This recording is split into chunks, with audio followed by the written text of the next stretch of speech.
February 24, 2022, Russian President Vladimir Putin declared war on Ukraine. In his televised announcement, he stated that there would be a demilitarization of Ukraine, and they would assist all of the Ukrainian people in getting rid of what he called the Nazi regime that had taken over the country. Many predicted that the war would be over within a matter of days or weeks at most. However, it has now been 3 years since then, and the war is still going strong. Both sides have suffered heavy losses, but Ukraine seems to be doing better than Russia overall. As NATO expanded further and further east, Russia became increasingly concerned about being surrounded by NATO countries. The Ukrainians have fought back bravely, and with the help of NATO, they have been able to repel the Russian invaders. Even though Russia is a much bigger and more powerful country than Ukraine, they have been unable to achieve their goals. The sanctions imposed by the West have cut Russia off from many important markets, and this has hurt the Russian economy badly. As a result, Russia has had to divert money away from social programs in order to fund the war effort. This has caused widespread discontent among the Russian population.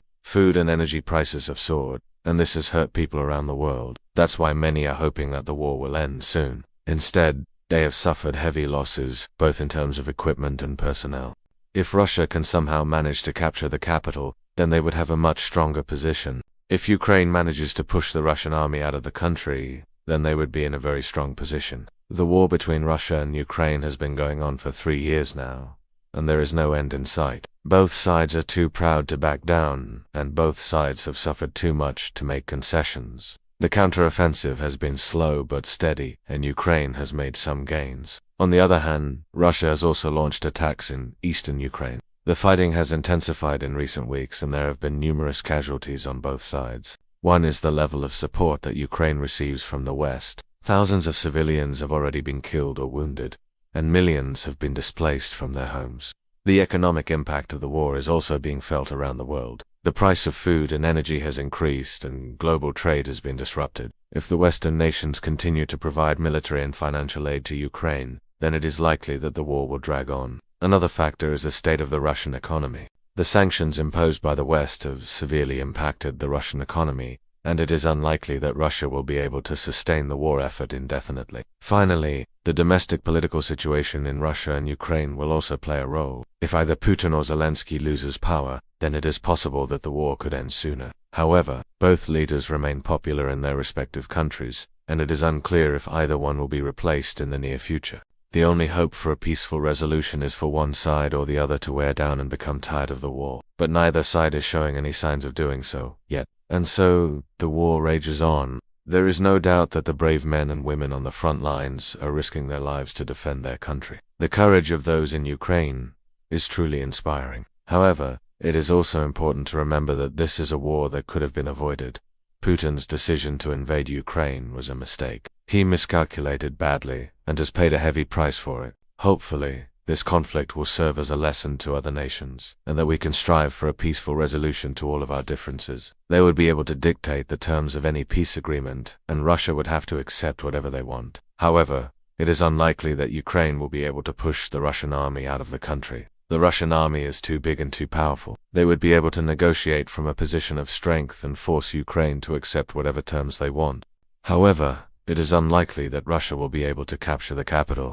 Russia has not been successful in achieving its military objectives and has suffered heavy losses. Meanwhile, Ukraine has been able to hold off the Russian army and has received military and financial aid from the West.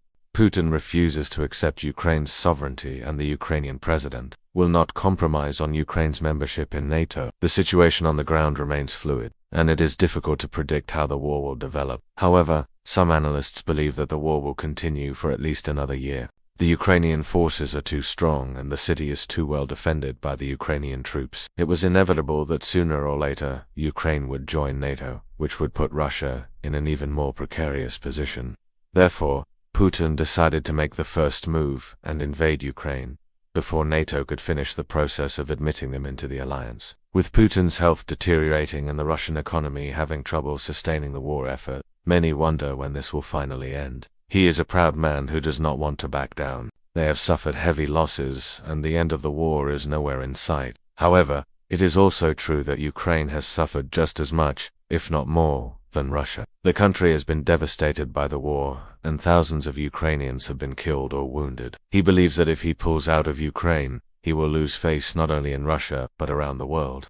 And so the war continues. For years, Russia had tried to prevent Ukraine from joining NATO by threatening them and attempting to influence their politics. Since the fall of the Soviet Union, Russia had become a shadow of its former self. The country was in decline and no longer seen as a major player on the world stage. This would be a compromise for both sides. Ukraine would get to join NATO, but Russia would get the security guarantee it wants. However, it is unlikely that either side is willing to compromise at this point in time. Both Putin and Zelensky are too proud to make concessions, and therefore, the war is likely to continue. Putin wanted to change that by reasserting Russian power through the invasion of Ukraine. He believed that if he could control Ukraine, he would have a powerful buffer zone between Russia and NATO. Russia much safer and more respected on the world stage. But once Zelensky became president of Ukraine, relations between Russia and Ukraine took a turn for the worse. Zelensky made it clear that he wanted Ukraine to join NATO and strengthen ties with the West. This was unacceptable to Putin, who saw Ukraine as his sphere of influence. If you want to find out more about the war between Ukraine and Russia and where it stands today, June 2025, then keep watching.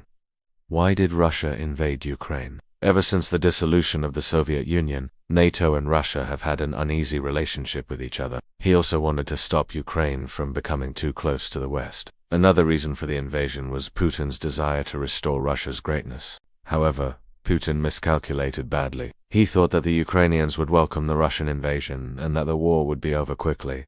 But the opposite has happened. How tough has it been for Putin and Russia? From the very beginning, it was clear that the war would not be easy. In addition to this, the war has had a significant impact on the Russian economy. Despite all of these challenges, Putin has refused to end the war. What does the future hold? There is no doubt that the war has been tough for Putin and Russia. In addition to this, the war has had a significant impact on the global economy. One possible scenario is that Russia could pull out of Ukraine in exchange for some kind of guarantee. Ukraine will never join NATO.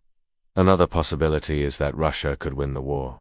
This is unlikely, but not impossible. The final scenario is that Russia could lose the war. This is also unlikely, but not impossible. So where does this leave us? June 2025. The war between Russia and Ukraine is still ongoing. In recent months, Ukraine has launched a counter-offensive to retake territory from Russia. Both Putin and Zelensky remain committed to their respective positions. There are several factors that could contribute to the duration of the conflict. As the war continues, the human cost of the conflict will continue to rise. The war between Russia and Ukraine is a tragedy. Thank you for watching. What do you think? Let me know in the comments below. Also, check out these videos right here.